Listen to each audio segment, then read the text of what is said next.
You're watching Byline Wilmington on CBS 10 WILM. Here's your host, Don Ansell. Okay, we're back. Margaret Haynes, Wilmington City Councilwoman, is our guest this morning.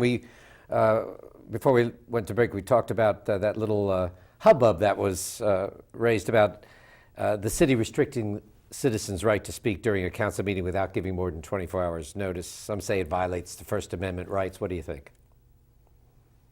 I don't think the sitting council members would agree with me, but I do feel that if you want to come to council, maybe you ought to be able to sign up an hour or half an hour ahead of time.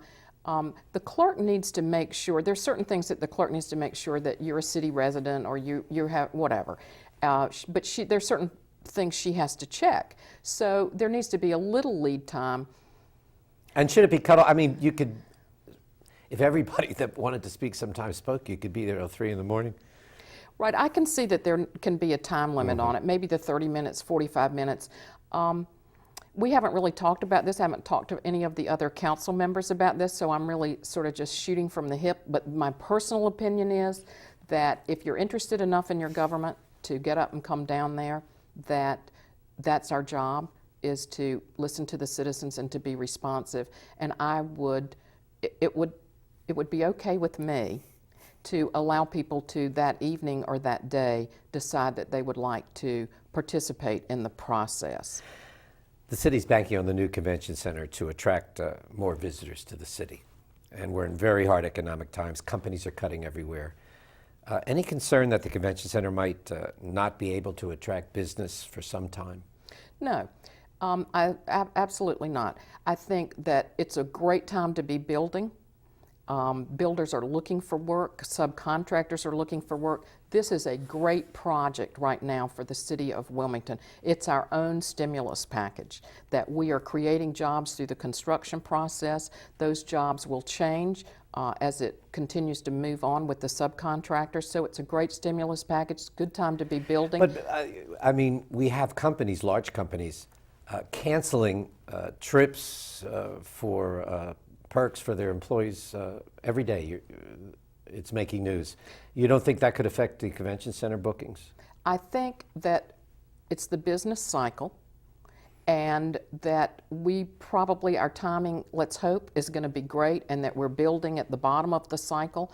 And in real estate, there is some belief that October, November was the bottom of the cycle and that things are starting to move up. Are you seeing that, by the way, We're seeing you're a that. realtor, are you seeing a little perk in housing? Yes. You are? Yes. Things that are priced well are selling. There's no doubt. There have been multiple offers recently on things. So if it's priced well and it looks terrific, then it can sell. So I think we're at the bottom. Maybe we're coming out, hopefully, out of the lower end of the business cycle. So let's hope the convention center's up and ready to go, and we'll be again at the top or nearing the top of the cycle. So I think our timing in the city is very good. The consolidated Cape Fear Water and Sewer Authority has been, by all accounts, a fiasco in the way that it's played out. What are your thoughts on that?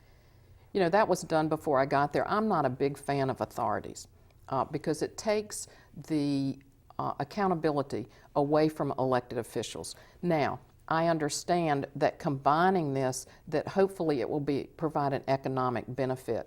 I find it almost unconscionable that they can't get the billing process set up. You know, my husband actually pays the water bill at our house, and it wasn't paid, and I said, this must be your fault. You've got to go down there, and I insist that you pay them. And so, you know, I think it's unfortunate. Did you get a bill? He paid it. Somehow he paid it, and now we've gotten a bill. But it's unfortunate that it has not played out well, and especially in this day and age of computers. But they're getting on track, and hopefully down the road, they're growing pains with everything. It's unfortunate that it's been more painful than we would have hoped for.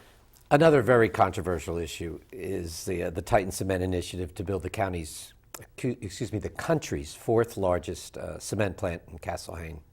What's your position on that?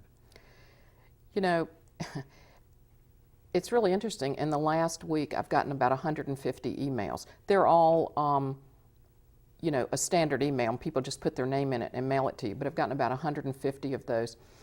People need to understand that this is a county issue. The city has no control over this. Now, that said, I'm very concerned about clean water and clean air, and I think we have to do whatever we can do to try to preserve that. And you have to balance that with the concept of what kinds of jobs do we want in our community. Do we only want knowledge-based jobs? I lived in the Shenandoah Valley. Over a 20-year period, you could no longer see the Blue Ridge because of the toxic fumes from Interstate 81. So, you know, it can be detrimental to your community, and I certainly think that we, as leaders, and it really comes down to the county, have to protect our beautiful Carolina blue sky, and we've got to protect our water. We've got to do that. It's no secret that the economy is not looking well nationally, even internationally. What's the rest of the fiscal year looking like for the city? Any idea? You know, we're going to a budget retreat. We're starting the budgeting process, and we're doing the budgeting retreat.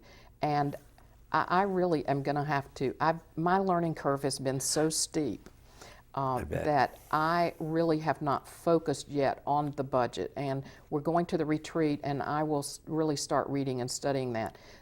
What the city did that was well thought out was they didn't project for this fiscal year that we're in an increase. They cut 3% in their budgeting process this time last year. Let me interrupt you because we're almost out of time. The mayor's come out for no tax increases in the next fiscal year budget. Do you support that? And do you think it'll hold? Absolutely. It's going to have to. We're going to have to cut service. You think you'll have some spending cuts? We'll have to cut something. We'll have to. So you have a budget retreat coming up? Yes, sometime later this month. And that's when the council will really sit down and discuss the upcoming budget? That's my understanding. I'm new at this, but that's how I understand it's going to work. What's been the hardest part of being on council so far? I think the reading. I think the reading, you sort of have an umbrella idea of how it works, but then reading and catching up, and I tried to do a lot of background reading, and at one point I just put that 18-inch to the side and said, you know, I've got to focus on what's happening next week. Your seat's up for grabs in the next election cycle. You're going to run? In October, yes, I am going to run. I'm not going to do all this work and then turn around and not run. Margaret Haynes, thank you for joining us this morning. Thanks for having me. The newest member of Wilmington City Council. Be sure to join us next week here on Byline Wilmington. We're going to talk about the race card post-Obama. We'll have a Wilmington City Councilman who was also a former president of the NAACP, so make sure you tune in for that. That'll do it for today. We'll see you next week on Byline Wilmington. I'm Don Ansell. Have a great week. You've been watching Byline Wilmington on CBS 10 WILM. Join us every Sunday morning at 11 as we explore the issues that concern you.